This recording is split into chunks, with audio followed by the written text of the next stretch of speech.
Friends, welcome to today news time. బ్యాంకుల్లో బంగారం పెట్టి లోన్ తీసుకున్న వారికి ఆర్బీఐ శుభవార్త. వివరాలు ఈ వీడియోలో తెలుసుకుందాం. వీడియోను పూర్తిగా చూడండి, అప్పుడే మీకు కంప్లీట్ ఇన్ఫర్మేషన్ తెలుస్తుంది. అలాగే ఎవరైనా మన ఛానల్ని మొదటిసారి చూస్తున్నట్లయితే సబ్స్క్రైబ్ చేసుకోండి. సబ్స్క్రైబ్ చేసుకుని బెల్ ఐకాన్ ఆల్పైన ట్యాప్ చేయండి. ఇలాంటి లేటెస్ట్ అప్డేట్స్ మీ నోటిఫికేషన్ రూపంలో వస్తాయి. అలాగే ఒక లైక్ చేయండి. మీరు లైక్ చేయడం వల్ల ఇలాంటి ఇంపార్టెంట్ ఇన్ఫర్మేషన్ చాలా మందికి రీచ్ చేసిన వారు అవుతారు. ఇక లేట్ చేయకుండా టాపిక్లోకి వెళ్ళిపోదాం. బంగారం తాకట్టు పెట్టి తీసుకునే రుణాలకు సంబంధించిన నిబంధనలు కఠినతరం కానున్నాయి. ఇటీవల కాలంలో ఈ తరహా రుణాలు విపరీతంగా పెరుగుతున్న నేపథ్యంలో వీటిని అడ్డుకునేందుకు రిజర్వ్ బ్యాంక్ ఆఫ్ ఇండియా చర్యలకు సిద్ధమవుతున్నట్లు తెలుస్తుంది. పూచికత్తుకు సంబంధించిన నిబంధనలను కఠినతరం చేయడంతో పాటు ఆ రుణాన్ని దేనికి వినియోగిస్తున్నారో పర్యవేక్షించేలా బ్యాంకులకు ఆదేశాలు జారీ చేయాలని సూచిస్తున్నట్లు సమాచారం. ఈ మేరకు సంబంధించిన వర్గాలను ఉటంకిస్తూ ప్రముఖ వార్తా సంస్థ రైటర్స్ ఓ కథనం ప్రచురించింది. బంగారం తీసుకుని వెళితే నిమిషాల వ్యవధిలో రుణం మంజూరు అవుతుండడంతో చాలా మంది ఈ తరహా రుణాలకు ప్రాధాన్యం ఇస్తుంటారు.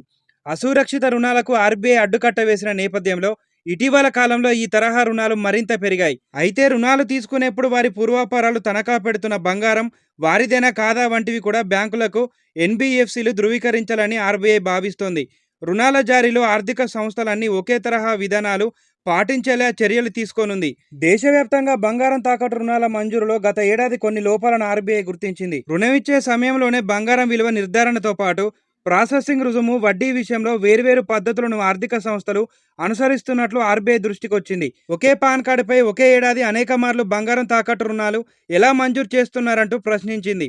రుణం తిరిగి చెల్లించడంలో విఫలమైన వారికి సమాచారం లేకుండానే వారి బంగారాన్ని వేలం వేస్తున్న ఉదంతాలను గుర్తించింది. మొత్తంగా ఆర్థిక సంస్థలేవి ఒకే తరహా విధానాలను పాటించడం లేదన్న నిర్ణయానికి వచ్చిన ఆర్బీఐ బంగారం తాకట్టు రుణాల జారీ నుండి ఆ నగదును వినియోగం, వేలం ఇలా ప్రతిదానికి సంబంధించిన విధి విధానాలను ఖరారు చేయాలని భావిస్తున్నట్లు సమాచారం.